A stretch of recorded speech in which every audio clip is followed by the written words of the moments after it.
বাংলাদেশৰ পৰা হোৱা ডিপ্ৰেশ্যনৰ কাৰণে আমাৰ সমগ্ৰ অসমতে এটা ক্লাউডৰ বহুত ডাঙৰ প্ৰেছাৰ এটা একুমুলেট হৈছে আৰু আজিৰ দিনটো কমপ্লিটলি তেওঁলোকে ৰেড দেখুৱাই থৈ দিছে। কালিও সন্ধিয়ালৈকে পৰিৱেশ একে থকাৰ সম্ভাৱনা আছে। তাৰ পিছত গ্ৰেজুৱেলি ই অৰেঞ্জ, তাৰ পিছত গ্ৰীণ, অৰ্থাৎ এই গোটেই অহাকালিও আজিৰ দৰে অৱস্থা হোৱাৰ সম্ভাৱনা আছে। আজি আমাৰ অসমত প্ৰায় 9 লাখ লোকৰ বিজুলী আমি কাটি থবলগীয়া হৈছে যাতে কোনো ধৰণৰ এক্সিডেণ্ট নহয়। গুৱাহাটীত 100টা ট্ৰান্সফৰ্মাৰ আমি বন্ধ কৰি থবলগীয়া হৈছে। গতিকে গোটেইখিনি চালে মই ভাবো যে পৰিৱেশটো আজি আৰু কালি জটিল হৈ থাকিব। দুটা বিশেষ আমি কাম কৰিব খুজিছো।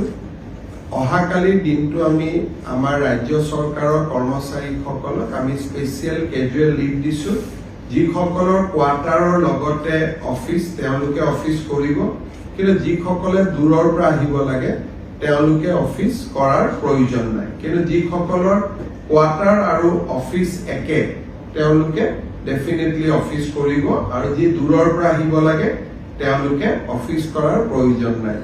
শনিবাৰে প্ৰাইভেট স্কুল নাথাকে, কিন্তু গুৱাহাটী বিশেষকৈ কামৰূপ আৰু কামৰূপ মেট্ৰ আমি স্কুলখিনিও অহাকালি দিনটোৰ কাৰণে বন্ধ ৰাখিব কৈছো। গভৰ্ণমেণ্ট স্কুলখিনি, প্ৰাইভেট স্কুলখিনি এজ ইউজুৱেল বন্ধ হৈ থাকে।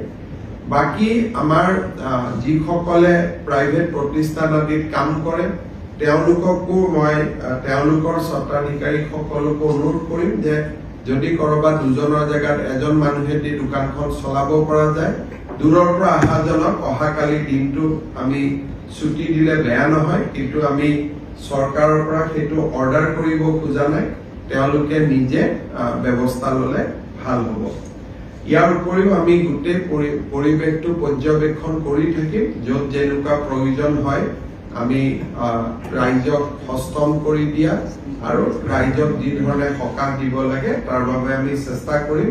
কিন্তু বাংলাদেশৰ পৰা বেচিকেলি বংগোপসাগৰৰ পৰা যিটো ক্লাউডৰ প্ৰেছাৰ আহি আছে, সেই প্ৰেছাৰটো আজিতো থাকিবই, অহাকালিও কণ্টিনিউ হ'ব। কালি যদি কিবা ৰিভাইজ প্ৰেডিকশ্যন কৰে আমি ডেফিনেটলি আপোনালোকক অৱগত কৰিম।